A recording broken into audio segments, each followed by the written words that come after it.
Hello, Stephane. Happy to have you today. Thanks for having me. You are a product consultant in France. You are a seasoned product manager with quite some experience. Today, we'll talk about about your background, your experience, how you came to product management, and how you transition from product management to product consultancy. And we'll touch a few big topics I know that you have at heart in terms of collaboration and breaking the silos through product management. Thank you. Thanks for inviting me. Very excited about being able to share some stories and hopefully some value as well. Awesome. So let's start right away with a bit of your background. Can you tell us a bit about yourself? How you came to product management at first, and maybe how did you come to product consistency then? So first things first, I'm a 48 man who was born in France.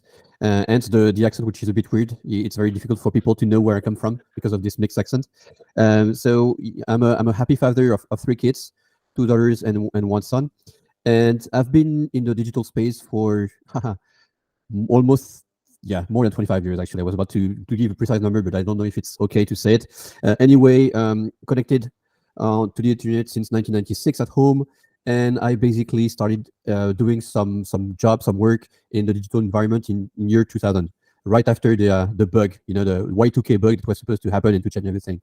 And I basically started as a project manager, doing mobile services for a company called AOL. I worked also for Yahoo in France. And because I worked for these big companies, American companies in France, at one point I decided that I wanted to go to the US and to work for an American company on the American soil. I moved there, no job, no friends, no nothing, basically, on a tourist visa, and I stayed there for 7 years. And then I was lucky enough to be there when Apple released the iPhone. And my team and I, we released one of the first 10 iOS application when the App Store was introduced. I also launched my own startup, which was a football. They say soccer in the US, but that's called football, actually. A football data company. And I tried to sell it to ESPN, the sports TV, and they decided that they would prefer to hire me rather than buy it. So I worked for ESPN for almost 2 years.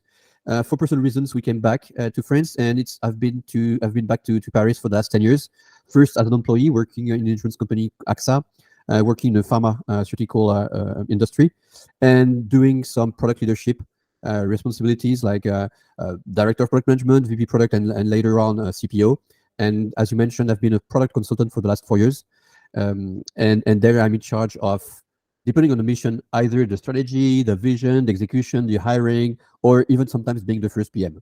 So that's pretty much the guy. The big story, right? Great. Thank you for giving us more context here. How do you compare your experiences as a product manager inside a company and a product manager that comes from outside? What are the challenges that are maybe similar, maybe more difficult to go through? I'm thinking about, for instance, politics, and you grasp about how the organization is balanced and how it functions. Can you tell us a few words about that? Sure, absolutely. And maybe before I answer that question, one of the reasons why I decided to transition into a consultant is because at one point I realized that I had some issue with my management, not me being a manager, but with my management. And I thought, okay, so maybe if there is a problem at this level here, it's either the person or me. And because I wasn't able to talk to the person, I decided that maybe the problem was on me, that I was not fit for being managed anymore, and it was the right moment for me to become a consultant. So that's what led me to a transition into consultancy. And to answer your question, I would say that there are many different things. The first one is that prior to being a consultant, I thought that for you to be a good product manager, you have to stay a lot of time within a company to completely understand the culture, completely understand the customer base, completely understand the context and the constraints, and then develop something that would be perfect for everything and see it evolve over time. That was my conception. And basically, when I first did my first mission, I was a bit frustrated about that because I thought that I wouldn't be able to see how it evolves in the future. And I realized that it was not too much of a problem for me. Actually, I loved being specifically requested to do something at one point and move on to something else. So a big discovery of mine was that it was okay to jump from one idea, one project, one company, one org to another one. The second thing is that obviously when you establish yourself in a long duration period, you also create connections with your peers, with your coworkers, with the topic itself, and even sometimes with the solution. And Being a very curious person, I wanted to learn, and I still to this day want to learn a lot of things about many people and many different orgs and many sort of problems. And so being able to specifically focus on specific projects and topics and issues actually allowed me to not only help but also to learn at the same time. And I realized that that would be super interesting for me to grow every time I had a different mission. And that was basically something, and to this day, that's something that really pushes me forward. Learning new stuff. I'm super curious. I used to say I'm curious about everything and everyone, but it is very true. But not in a bad way, right? In a in a very appropriate way. I'm not stalking anybody here. I want to learn. I want to grow. And Simon Sinek talked about the growth mindset. That's what I want to develop for myself, and that's also what I want to establish with my kids. This building this growth mindset. You never stop learning. You never stop growing. Um, Also, you know that one interesting thing becoming consultant is that what you saw in industry A, you could also apply to industry B, for instance, right? So you could say there are some very good aspects of being an expert in one industry for 10 years, that's for sure. But there is also a very good aspect of not knowing anything about this industry and discovering it, but thinking, oh, I worked in this is a very different company in this other industry, but it reminds me of what we were doing or what they were doing. And maybe we can replicate their model, or maybe it's going to inform or drive us to test and do things. And basically being able to pick and choose from different experiences, missions, and industries will really helps me, I think, add more value. And that's the case with each and every consultant, but even more from a product perspective, because what we're doing is basically trying to fix problems, to fix issues. So yeah, without giving it too much thought, I think those would be the three aspects of my answer. Love it. To elaborate on that, so I created a framework that I use in order to hire and to grow product people in my team. It's called Champion, and the reason why I want to mention it is because the C of Champion stands for curiosity, and the N stands for nimbleness, which is the ability to connect different parts and be very agile in your mind. So basically, if someone does not know anything about an industry but manages to understand that he or she happened other things in the past and could apply this knowledge to the current situation, that's a sort of intelligence that I really want to use or to leverage. Love it, love it. Great, great tip here. Can we jump more into the flesh of your product consistency today and the different experience, maybe organizational challenges that you've seen as a product consultant? What is the typical, maybe if there is any more typical problem you are called to solve as a product consultant? Yeah. So the first thing really is for my mission to be a successful one, there is a need for level or C-level buy-in. And I recall one mission where basically my customer was a VC fund, and in their company portfolio they had one company that was a bit failing when it comes to product management, and they suggested, quote unquote, suggested the CEO to have me as their interim CPO, and it ended up being very difficult because the CEO had not vested me as a consultant, and he had to comply to what the VC had told him. So that created a situation where there was no trust, and it made my mission very difficult to handle. So obviously it was not a success. The first thing really is buy-in, executive management buy-in.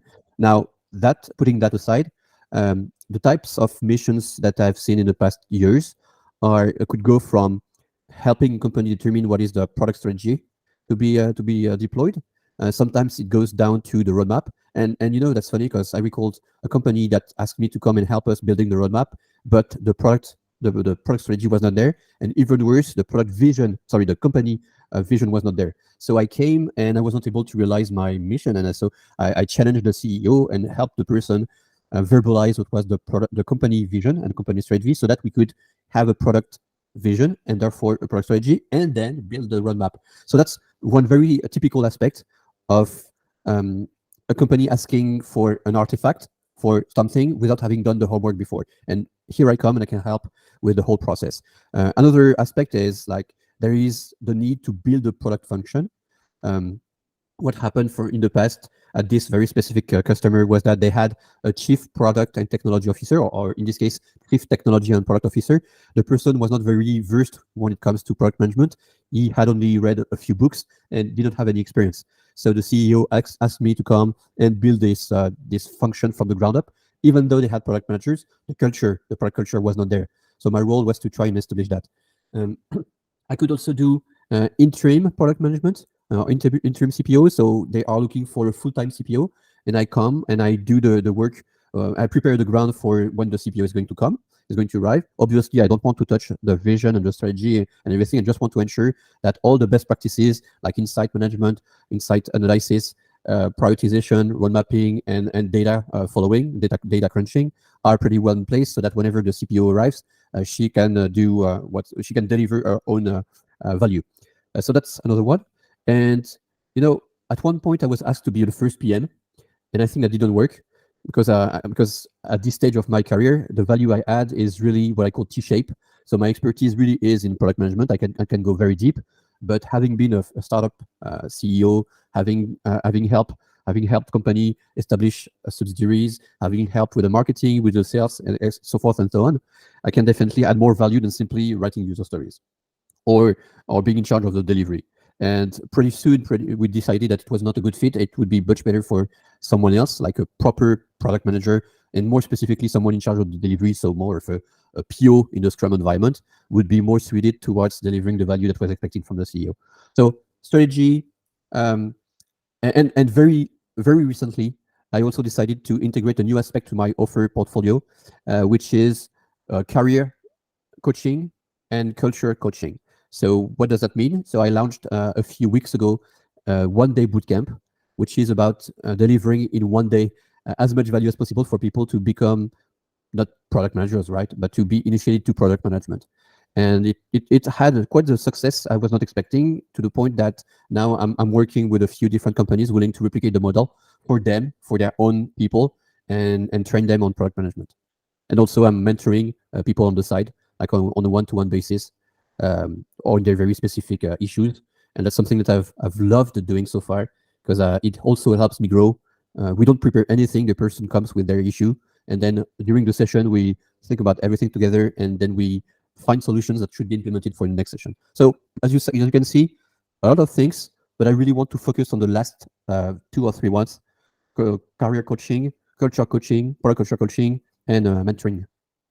I know that product strategy, roadmap building, but that's not where you want to spend the most of your time today, but rather have the more people side of things. This Exactly. is what I'm understanding, right? Exactly. So I usually say that for me, product management is 1, people, and 2, process. So I've been doing process for a long time, and I really want to focus my time on developing people now. And I found it really interesting those 2 items that you highlighted as a kind of ground for success in your consultancy, which are buying, right? So if the C-level does not see the need and does not want to change, then it will be hard to do anything. And I love this case about the VC suggestion, right? And the right diagnosis. I think that's was a big one as well. We need to be fixing the right problem, and if you come in and you are supposed to fix the roadmap, but that's not the problem, where the problem is, then you need to go a bit deeper and also highlight the fact that the work should be done somewhere else before it gets there. Love it. So another example I could share with you, if that's fine, is I'm being called by the CEO telling me that there is an issue when it comes to delivery, and so they want to get some help on the delivery aspect. So here I'm going to run an audit, determine what are the issues, and make some recommendations. And most of the time, it's not a process problem. It's not going to change anything if you switch from, say, 2-week sprints to 1-week sprint, or if we get rid of Scrum and you now work using Kanban, or if all of a sudden you decide that ShapeUp is the big hype, and you're sure that ShapeUp is going to be the right way. No, it's most of the time it's not about the process itself. It's about the people that are behind the processes, and that's interesting, because we're talking about product management is mainly a mindset with processes attached to them, with frameworks and processes. And what is important is, for me as a consultant, is to qualify really what doesn't work. And sometimes it's the person, sometimes it's the process, but most of the time it's the person. Also, what is interesting is, maybe this audit was already done, and someone already noticed that what was the problem is that specific part or that specific person. But being an external person, being a consultant, and delivering this message adds more value, even though it's the same. And I recall when I was younger, and when I would see consultants come to companies like AOL or Yahoo or even AXA later on, I realized that I would be saying A, and because it was me, it wouldn't be understood, or or accepted, and this consultant would be paid a lot of money to say exactly A, and because he's paid, then we decide he's right. So now being the consultant, it's happy, it's okay, it's good for my ego that I'm right because I'm being paid for that, right?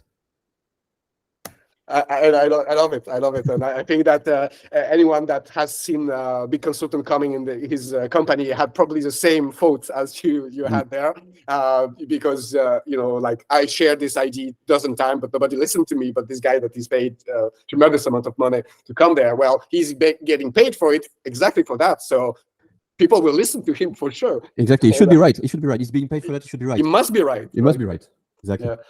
Not a system, not a methodology, a problem most of the time, but a people problem that you're coming to solve. I love it, and I love the fact that you point out the fact that you are also bringing some sort of alignment finally as a product consultant, because you are also you're reinforcing finally some things that exist already internally, or challenging some conclusion that were taken internally and that maybe not everyone shares.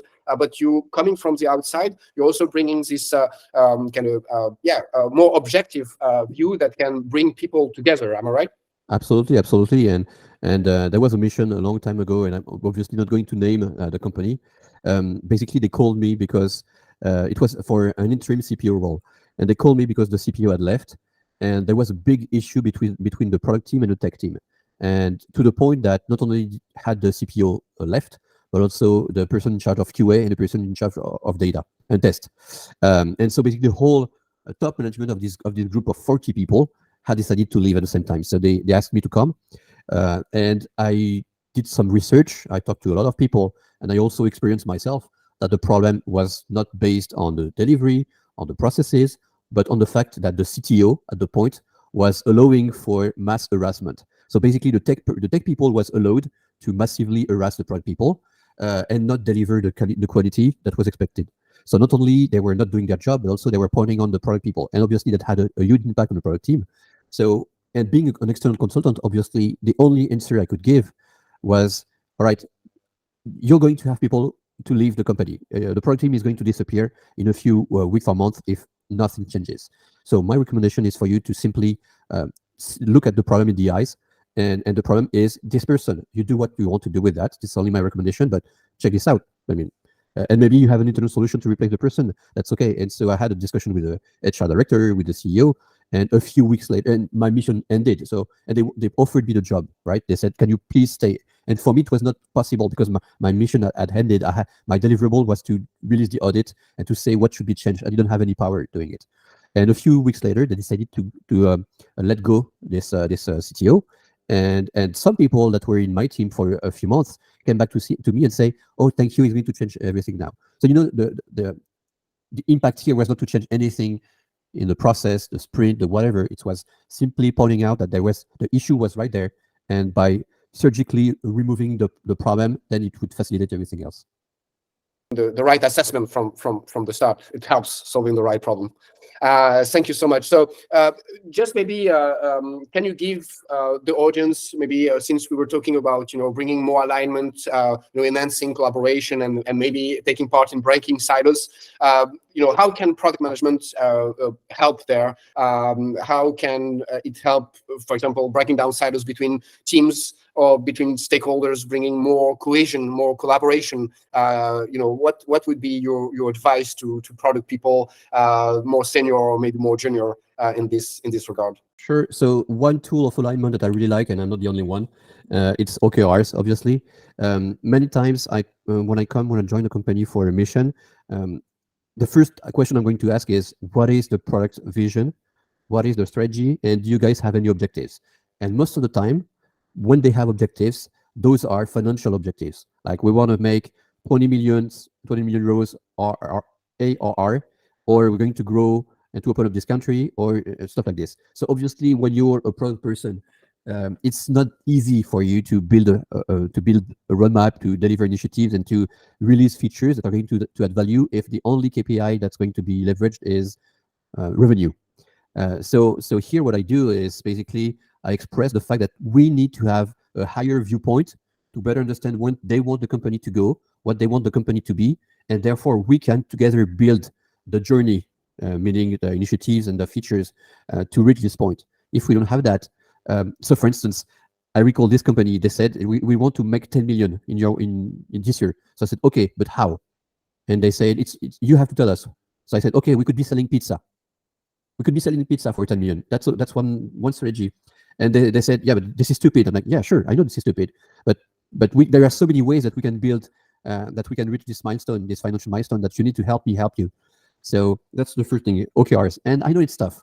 I mean, OKRs, in theory, that's easy, but every time you actually want to do it, it's super hard. And there are many discussions. It's well documented, but how people try to do it, I don't feel like there is a super silver lining or silver bullet. Sorry, there are many ways of implementing it, and basically you have to try for at least a year before you can see if it works or not. That's the first thing. The second thing that I noted here when I was listening to your question is feedback. And feedback, I mean, it's one simple word, but actually it is through the whole product aspect, the product mindset. So it starts with the feedback you collect from people who might be becoming your customers, the prospects and leads. It also is linked to what people tell you when they use that. But the people within the company, employees, peers, managers, and whenever I implement a process to collect feedback from external sources and from internal sources, I also put some focus on how important it is for people to contribute, for internal contributors to deliver some feedback as well. Because if we don't have feedback, or I would say positively, because thanks to this feedback, we can improve the quality and become a better company because of the value that we deliver. So, and there are some very specific ways for me to do that. And for instance, that's the third point, which is roadmap review. So on a monthly basis, I really want to work with a product marketing team, and so most of the time they report into me, so that we ensure that whatever we had said we would be doing, we did, and we also announce what we will be delivering in the future. So it's a monthly meeting where we invite the whole company, we go through what was done, so it's clear for everybody. We tell them what we're going to do, and we open up for questions, so that they feel like they understand what we're doing, and we're not a black box. So collaboration is also led by communication. So I would say OKRs, strategic alignment, feedback, because it's the fuel that drives our engine, our product engine, whatever the feedback. And third point, roadmap review on a monthly basis. Those are three simple to say, but harder to implement, especially for the first one, ways of breaking silos. How important will you say, I will add maybe a last item because I'm really curious about this one. How important, how crucial is a communication around prioritization logic within the company? So I've been working with sales team, customer success team, product team a lot in my career, and I hear that a lot. Like, why did they do that and not this one? Do you see the same thing from the product standpoint and your consultancy experience? All the time. And I think it's not linked to the fact that you're either internal or external. That's a problem. I mean, every company has prioritization issues or questions. Now, that being said, and actually, when we started, before recording that, we mentioned the prioritization frameworks, because I recently I issued on LinkedIn a simple slide that I use for my one-day bootcamp, where I say basically, here are the top 5 frameworks for you to prioritize. There are pros and cons, weaknesses and strengths. But what I would recommend is for you to pick one that is understood, and one that is going to stand the test of time. So basically, you want people to understand what it is that you're using, how you're prioritizing, and ensure that it's going to be the same over a period of time. You don't want to change your prioritization system every 6 months, obviously. So just like feedback management, prioritization requires 2 things. One, the tool, and the product organization itself, and 2, the communication and the process outside of the product team that comes with it. And prioritization definitely is a space where you might not need buy-in here, but at least understanding, right? You need people to understand what is the framework that you're using. If you tweaked it, for instance, I said recently that at one point during one instance, I took the RICE framework from Intercom and I tweaked it into service. I added the strategy and the revenue elements to the usual, the rich, impact, confident, effort. And that changed everything, because people could say, okay, so I can see as a salesperson, I can see that you implemented revenue as a criteria, and therefore I trust you. Or the chief strategy officer could say, okay, for this specific initiative, maybe it's important because it's with a VIP partner or VIP customer, and I can see that being reflected in your prioritization equation, if you will. So yeah, pick one, stick to it, explain it, and make it understood. Maybe sometimes loved, but most of the time at least understood. Let's get started with understood, and maybe we'll get to love at some point, right? Hopefully. Communicate the why behind the choices, right? That's a big one. And I love the fact that this little trick you give, like, don't tweak it too much, right? You don't need to. Just pick one, stick to it, so people get used to it as well, and it's it's clear for them how we're making choice inside the company and for the product. Thank you so much, Stephane. It was really, really helpful. A lot of great answers, a lot of examples. Really, thank you for that. It was my pleasure. Thanks, Matthew, for inviting me again, and I hope it was. I would be interested in knowing if people agreed or what are their comments. So hopefully, you're going to hear from our audience. Absolutely, I would love to hear if maybe we missed the mark on something. We missed some important items that will resonate with people' experience. Thank you so much for your time, Stephane. Thank you. See you soon. See you.